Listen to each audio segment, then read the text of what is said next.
ഉത്തർപ്രദേശിലെ ആഗ്രയിൽ ഒരു ദമ്പതികൾ ഉണ്ടായിരുന്നു. അവർക്ക് 2 പെൺമക്കളായിരുന്നു. ഒരു മിഡിൽ ക്ലാസ് ഫാമിലിയും കാര്യങ്ങളൊക്കെ ആയിരുന്നു. കുട്ടികളാണെന്നുണ്ടെങ്കിൽ നന്നായിട്ട് പഠിക്കും. അപ്പോൾ മൂത്ത കുട്ടിക്ക് ഒരു ടീച്ചറാകാനായിരുന്നു ആഗ്രഹം. അപ്പോൾ BA ഇംഗ്ലീഷ് കഴിഞ്ഞു, B.Ed കഴിഞ്ഞു. അതിനുശേഷം ജോലിക്കായിട്ട് ട്രൈ ചെയ്യാണ്. അപ്പോൾ മധുരയിലെ ഒരു പ്രൈവറ്റ് സ്കൂളിൽ ടീച്ചറായിട്ട് അവർക്ക് ജോലി ലഭിക്കുകയും ചെയ്തു. വീടും അതുപോലെ തന്നെ ഈ ഒരു സ്കൂളും തമ്മിൽ നല്ല ഡിസ്റ്റൻസ് ഉള്ളത് കൊണ്ട് മധുര ഏരിയയിൽ തന്നെ ഒരു വീട് വാടകയ്ക്ക് എടുത്ത് അവർ താമസിക്കുകയായിരുന്നു. ശമ്പളവും കാര്യങ്ങളൊക്കെ വലിയ കാര്യമായിട്ടില്ല, ഇത്തിരി കുറവാണ്. അതുകൊണ്ട് തന്നെ കുറച്ച് ട്യൂഷനും കാര്യങ്ങളൊക്കെ എടുക്കാമെന്നുള്ള കാര്യം ആ ഒരു ടീച്ചർ തീരുമാനിക്കുകയായിരുന്നു. അങ്ങനെ 8 തുടങ്ങി 10 വരെയുള്ള ക്ലാസ്സുകൾക്കുള്ള ട്യൂഷൻ കൊടുക്കാനായിട്ട് തുടങ്ങി. അപ്പോൾ ആ ഏരിയയിലുള്ള പല പല സ്റ്റുഡൻസും വന്ന് ആ ഒരു ടീച്ചറുടെ ട്യൂഷൻ ക്ലാസ്സിൽ ജോയിൻ ചെയ്യുകയും ചെയ്തു. ആ ടീച്ചർ താമസിച്ചുകൊണ്ടിരുന്നിരുന്ന വീട്ടിൽ വെച്ചിട്ട് തന്നെയായിരുന്നു കേട്ടോ ട്യൂഷനൊക്കെ എടുത്തുകൊണ്ടിരുന്നിരുന്നത്. അപ്പോഴാണ് 10ൽ പഠിക്കുന്ന ആ സ്ട്രീറ്റിൽ തന്നെയുള്ള ഒരു പയ്യൻ ട്യൂഷൻ ക്ലാസ്സിൽ ജോയിൻ ചെയ്യുന്നത്. ആ പയ്യൻ്റെ കയ്യിലിരിപ്പ് നമ്മൾ ചിന്തിക്കുന്നതിലും അപ്പുറത്തായിരുന്നു. അപ്പോൾ ഫൈനാൻഷ്യലി നല്ല സ്റ്റേബിൾ ആയിട്ടുള്ള ഒരു ഫാമിലിയിൽ നിന്നായിരുന്നു ഒരു പയ്യൻ വന്നിട്ടുണ്ടായിരുന്നത്. അച്ഛനും അമ്മയും ബാങ്ക് ഉദ്യോഗസ്ഥരായിരുന്നു. അതായത് ഒരു പ്രശ്നവും കാര്യങ്ങളൊന്നും ഉണ്ടായിരുന്നില്ല. ചോദിക്കുന്നതൊക്കെ വാങ്ങിക്കൊടുത്ത് ഇത്തിരി ഓവർ കെയറിങ്ങോട് കൂടിയിട്ടായിരുന്നു ആ ഒരു പയ്യനെ അവർ വളർത്തിക്കൊണ്ട് വന്നത്.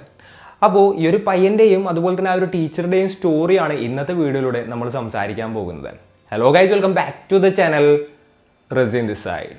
ഈ 10th പഠിക്കുന്ന പയ്യൻ്റെ കയ്യിൽ നല്ല സ്മാർട്ട് ഫോണും കാര്യങ്ങളൊക്കെ ഉണ്ടായിരുന്നു. എന്നാൽ അത് നല്ലതിന് യൂസ് ചെയ്യാതെ കൂടുതലും മോശപ്പെട്ട കാര്യങ്ങൾക്കായിരുന്നു ആ പയ്യൻ യൂസ് ചെയ്തിരുന്നത്. കൂടുതലായിട്ട് പോൺ ഫിലിംസും മറ്റും കാണാനായിട്ട് തുടങ്ങി. അതിന് ഒരു അഡിക്റ്റ് ആവുന്ന സിറ്റുവേഷനിലോട്ടാണ് കാര്യങ്ങൾ എത്തിയത്.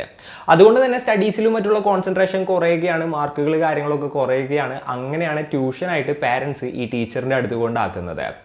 എന്നാൽ ആ ഒരു ടീച്ചറുടെ അടുത്ത് പോയപ്പോൾ ഈ പയ്യന് വേറെ തരത്തിലുള്ള ചിന്തകളായിരുന്നു വന്നത്. എങ്ങനെയെങ്കിലും ടീച്ചറെ വശീകരിക്കണം എന്നുള്ളൊരു ഉദ്ദേശത്തോട് കൂടിയിട്ടായിരുന്നു ആ ഒരു പയ്യൻ ട്യൂഷന് പോയത്, അല്ലാതെ പഠിക്കണം എന്നുള്ള ഉദ്ദേശത്തോട് കൂടിയിട്ടായിരുന്നില്ല. ഈ പയ്യനിടയ്ക്ക് ലേറ്റ് ആയിട്ടാണ് ട്യൂഷനൊക്കെ പോകാറുള്ളത്. അതായത് വേറെ കുട്ടികൾ വന്നിട്ടുണ്ടാവും, അത് കഴിഞ്ഞിട്ടായിരിക്കും ഈ പയ്യൻ വരിക. അതുകൊണ്ട് തന്നെ ആ പയ്യൻ ലേറ്റ് ആയിട്ടായിരിക്കും തിരിച്ചു പോവുക. പിന്നെയും ഡൗട്ട് അത് ഇതെന്നൊക്കെ പറഞ്ഞ് ആ ടീച്ചറുടെ അടുത്തിരുന്ന് കുറച്ച് നേരം സംസാരിക്കും. ഇവൻ്റെ ഉദ്ദേശം വേറെ ആയിരുന്നു. എന്നാൽ ടീച്ചറാണെന്നുണ്ടെന്നുണ്ടെങ്കിൽ സാധാരണ ഒരു സ്റ്റുഡൻറ്റ് എന്നുള്ളതിൻ്റെ അപ്പുറത്തോട്ടൊന്നും ചിന്തിച്ചിട്ടുണ്ടായിരുന്നില്ല. വളരെ കാഷ്വലായിട്ടായിരുന്നു അവരുടെ എന്താ പറയുക പഠിപ്പിക്കലും കാര്യങ്ങളൊക്കെ ഇങ്ങനെ നടത്തിക്കൊണ്ടിരുന്നിരുന്നത്. അപ്പോൾ ഇതിൻ്റെ ഇടയിൽ ആ ടീച്ചറുടെ ഫാമിലി കല്യാണാലോചനകളും മറ്റുമൊക്കെ നോക്കുകയാണ്. അങ്ങനെ ഒരു പയ്യനുമായിട്ട് ആ ഒരു ടീച്ചറുടെ വിവാഹവും കാര്യങ്ങളൊക്കെ നിശ്ചയിക്കുകയും ചെയ്തു. അങ്ങനെ ആ ടീച്ചറിന്റെ വുഡ് ബി ഇടയ്ക്ക് ആ ടീച്ചറെ കാണാൻ ആ വീട്ടിലോട്ട് വരാറുണ്ടായിരുന്നു. അത് ട്യൂഷൻ വരുന്ന പിള്ളേരൊക്കെ കാണാറുണ്ടായിരുന്നു, അവർ സംസാരിക്കാറുണ്ടായിരുന്നു. അങ്ങനെയൊക്കെ അവരുടെ ഒരു റിലേഷൻഷിപ്പ് ഇങ്ങനെ മുന്നോട്ട് പോവുമായിരുന്നു. ഇത് കണ്ട് ഈ പയ്യന് തീരെ സഹിച്ചില്ല. എങ്ങനെയെങ്കിലും താനിപ്പോൾ കരുക്കൾ നീക്കണം, ഇല്ലാന്നുണ്ടെന്നുണ്ടെങ്കിൽ ഒന്നും നടക്കില്ല എന്നുള്ളൊരു ചിന്ത ആ പയ്യൻ്റെ മനസ്സിൽ വരികയാണ്. അങ്ങനെ ഒരു ദിവസം ഈ പയ്യൻ കുറച്ച് ഫ്ലവേഴ്സും അതുപോലെ തന്നെ ചോക്ലേറ്റ്സും കാര്യങ്ങളെല്ലാം തന്നെ ടീച്ചർക്ക് വാങ്ങിക്കൊടുക്കുകയാണ്.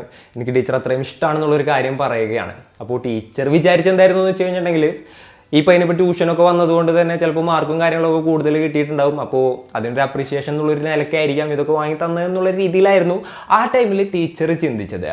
എന്നാൽ അതിനുശേഷവും ആ പയ്യന് പിന്മാറാനുള്ള യാതൊരു ഉദ്ദേശവും ഉണ്ടായിരുന്നില്ല.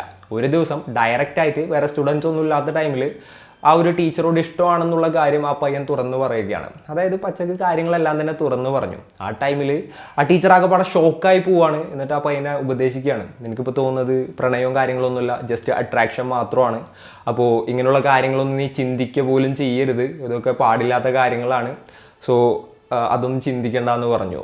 അതിനുശേഷവും ആ ഒരു പയ്യനെ വളരെ നോർമലായിട്ടായിരുന്നു ആ ഒരു ടീച്ചർ ട്രീറ്റ് ചെയ്യുന്നുണ്ടായിരുന്നത്. ഇതിനിടയിൽ ആ ടീച്ചറുടെ വീട്ടിൽ കല്യാണത്തിൻ്റെ ഡേറ്റും കാര്യങ്ങളൊക്കെ ഫിക്സ് ചെയ്യാണ്. ഏകദേശം ഒരു 4 മാസം കഴിഞ്ഞു കഴിഞ്ഞിട്ടുണ്ടെങ്കിൽ ആ ടീച്ചറുടെ കല്യാണവുമായിരുന്നു. ഇതുകൂടെ അറിഞ്ഞപ്പോൾ എത്രയും പെട്ടെന്ന് ടീച്ചറെ തൻ്റെ വരുതിയിൽ കൊണ്ടുവരണം എന്നുള്ളത് ആ ഒരു പയ്യൻ തീരുമാനിക്കുകയാണ്. അപ്പോൾ എങ്ങനെ അത് സാധിക്കാമെന്നുള്ള കാര്യത്തെക്കുറിച്ച് ആ പയ്യൻ ഒരുപാടധികം ആലോചിക്കുകയാണ്. അങ്ങനെ ഒരു പ്ലാൻ ഇടുകയും ചെയ്തു. ആ പ്ലാൻ പ്രകാരം ഒരു ദിവസം ഒരു ഈവനിങ് 4 മണിക്ക് മുൻപ് തന്നെ ആ ഒരു ട്യൂഷൻ ടീച്ചറുടെ വീടിൻ്റെ മുന്നിൽ ഈ പയ്യൻ ചെന്ന് നിൽക്കുകയാണ്.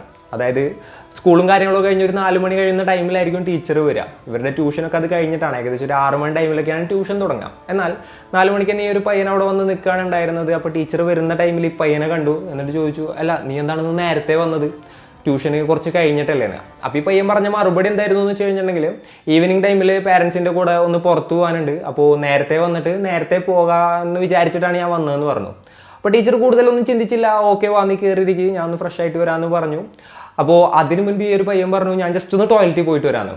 എന്നിട്ട് ഈ പയ്യൻ ടോയ്ലറ്റിലോട്ട് കയറുകയായിരുന്നു. അപ്പോൾ ഈ പയ്യൻ ഓൾറെഡി അറിയായിരുന്നു ടീച്ചർ ഇതേപോലെ തന്നെ ക്ലാസ് കഴിഞ്ഞ് വന്നു കഴിഞ്ഞിട്ടുണ്ടെങ്കിൽ ഒന്ന് ഫ്രഷ് ആവും, അതിനുശേഷമാണ് ബാക്കിയുള്ള കാര്യങ്ങളൊക്കെ ചെയ്യാന്നുള്ളത്. ഈ പയ്യൻ നേരെ ടോയ്ലറ്റിൽ പോയിട്ട് എന്താ ചെയ്തതെന്ന് വെച്ച് കഴിഞ്ഞിട്ടുണ്ടെങ്കിൽ തൻ്റെ കയ്യിലുള്ള ഫോൺ ഉണ്ടല്ലോ അതിൻ്റെ ഉള്ളിൽ വീഡിയോ ഓണാക്കി ആരും കാണാത്ത രീതിയിൽ അതൊക്കെ വെച്ച് മറച്ച് അവിടെ സെറ്റ് ചെയ്ത് വെക്കുകയായിരുന്നു. അതിനുശേഷം ഒന്നും അറിയാത്തതുപോലെ പുറത്തോട്ട് ഇറങ്ങി വന്നു. അതിനുശേഷം ബുക്കൊക്കെ എടുത്തിങ്ങായിട്ട് ഇങ്ങനെ വായിക്കാനായിട്ട് തുടങ്ങി. ടീച്ചർ സാധാരണ പോലെ തന്നെ കുളിക്കാനായിട്ട് ആ ഒരു ബാത്റൂമിലോട്ട് കയറുകയാണ്. അതിനുശേഷം കുളിച്ച് ഫ്രഷായി അവർ തിരിച്ചിറങ്ങി. അതിനുശേഷം ഈ ഒരു പയ്യന് ക്ലാസ്സും കാര്യങ്ങളൊക്കെ എടുക്കുകയായിരുന്നു. അപ്പോൾ ഇതിനിടയിൽ ആ പയ്യൻ ഒന്നുകൂടെ ടോയ്ലറ്റിൽ പോയിട്ട് വരാമെന്ന് പറഞ്ഞു. നേരെ വാഷ്റൂമിലോട്ട് പോയി. അതിനുശേഷം ആ ഒരു ഫോണും കാര്യങ്ങളൊക്കെ എടുത്ത് നോക്കുകയാണ്. അപ്പോൾ ഈ ടീച്ചർ കുളിക്കുന്നതിൻ്റെ ദൃശ്യങ്ങളും മറ്റും നല്ല വ്യക്തമായിട്ട് ആ ഒരു ഫോണിൽ പതിഞ്ഞിട്ടുണ്ടായിരുന്നു. അവൻ്റെ ആദ്യഘട്ട പ്ലാൻ വളരെ സക്സസ്ഫുൾ ആയിട്ട് ആള് ഇംപ്ലിമെൻറ്റ് ചെയ്യുകയായിരുന്നു. അപ്പോൾ ഇത് കാണിച്ച് ബ്ലാക്ക് മെയിൽ ചെയ്തതിൻ്റെ കാര്യം സാധിക്കാമെന്നായിരുന്നു ആ പയ്യൻ വിചാരിച്ചിരുന്നത്. അതേപോലെ തന്നെ ഒരു ദിവസം ആരുമില്ലാത്ത ടൈമിൽ ഈ ടീച്ചറുടെ അടുത്ത് വരികയും അതുപോലെ ഈ ഒരു വീഡിയോ കാണിക്കുകയും ഭീഷണിപ്പെടുത്തുകയും ഫിസിക്കലി അബ്യൂസ് ചെയ്യുകയും ചെയ്തു. ആ ഒരു വീഡിയോ ഡിലീറ്റ് ചെയ്യാനായിട്ട് ടീച്ചർ കാല് പിടിച്ച് പറയുകയായിരുന്നു. എന്നാലും ആ ഒരു പയ്യൻ ആ വീഡിയോ ഡിലീറ്റ് ചെയ്തില്ല. വീണ്ടും വീണ്ടും ആ ഒരു വീഡിയോ കാണിച്ച് ടീച്ചറെ ഭീഷണിപ്പെടുത്തിക്കൊണ്ടേ ഇരിക്കുകയായിരുന്നു. അത് താങ്ങാൻ പറ്റാതെ ടീച്ചർ തൻ്റെ സ്വന്തം നാട്ടിലോട്ട് പോവുകയായിരുന്നു. പിന്നീട് ആ പയ്യൻ്റെ ഫോണും കാര്യങ്ങളൊക്കെ ഇഗ്നോർ ചെയ്യാനായിട്ട് തുടങ്ങി. അപ്പോൾ ഈ പയ്യൻ്റെ ഭീഷണി എന്തായിരുന്നു എന്ന് വെച്ച് കഴിഞ്ഞിട്ടുണ്ടെങ്കിൽ, ഇനിയിപ്പോൾ ഞാൻ പറയുന്നത് കേട്ടില്ല എന്നുണ്ടെന്നുണ്ടെങ്കിൽ ഈ വീഡിയോസും കാര്യങ്ങളും ഞാൻ വാട്സപ്പിൽ അതുപോലെ തന്നെ എന്താ പറയുക ഫേസ്ബുക്കിൽ ഇൻസ്റ്റാഗ്രാമിൽ തുടങ്ങിയിട്ടുള്ള എല്ലായിടത്തും കൊണ്ട് ഇങ്ങേറ്റിടും. സോ അതോടുകൂടി ടീച്ചറുടെ ജീവിതം പോകും. അപ്പോൾ ഞാൻ പറയുന്നത് കേൾക്കുന്നതാണ് ടീച്ചർക്ക് നല്ലത് എന്നുള്ളത് ഈ പയ്യൻ പറഞ്ഞിട്ടുണ്ടായിരുന്നു. അപ്പോൾ എന്തൊക്കെയാണെന്നുണ്ടെങ്കിൽ തന്നെ കൊണ്ട് ഇതൊന്നും പറ്റില്ല എന്നുള്ള ആ ഒരു ഇതിൽ ടീച്ചർ വീട്ടിൽ പോയിട്ട് ആ പയ്യൻ്റെ ഫോണും ബ്ലോക്ക് ചെയ്തു.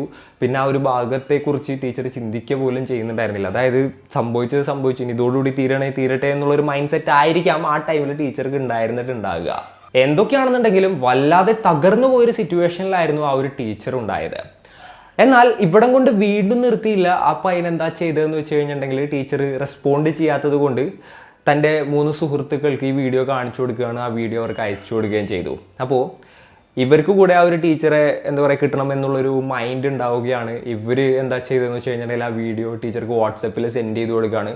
എന്നിട്ട് നീ തിരിച്ചു വന്നിട്ട് ഞങ്ങൾക്കും ടീച്ചറുടെ കൂടെ കിടക്ക പങ്കിടണം എന്നുള്ള രീതി വളരെ മോശമായിട്ട് ആ ഒരു ടീച്ചറെ അപ്രോച്ച് ചെയ്യാനായിട്ട് തുടങ്ങുകയാണ്. ഈ ഒരു 10ാം ക്ലാസ്സിലൊക്കെ പഠിക്കുന്ന പിള്ളേരാണ് കേട്ടോ ഇത്തരത്തിലൊക്കെ ചെയ്തുകൊണ്ടിരുന്നിരുന്നത്.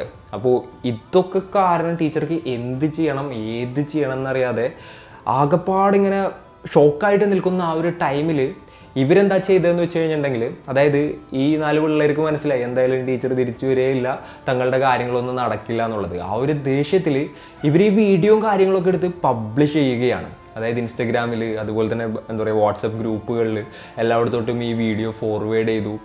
ഈ ഒരു വീഡിയോ ആഗ്ര മുഴുവൻ അല്ലാന്നുണ്ടെങ്കിൽ ആ ഒരു ഏരിയ മുഴുവൻ വളരെ പെട്ടെന്ന് വൈറലാവുകയായിരുന്നു. അതായത് ആ ഒരു ടീച്ചറെ നേരിട്ടറിയാവുന്ന ഒരുപാടധികം ആളുകളിലോട്ട് ഈ ഒരു വീഡിയോ എത്തുന്ന ഒരു സിറ്റുവേഷൻ ആയിരുന്നു ഉണ്ടായിരുന്നത്.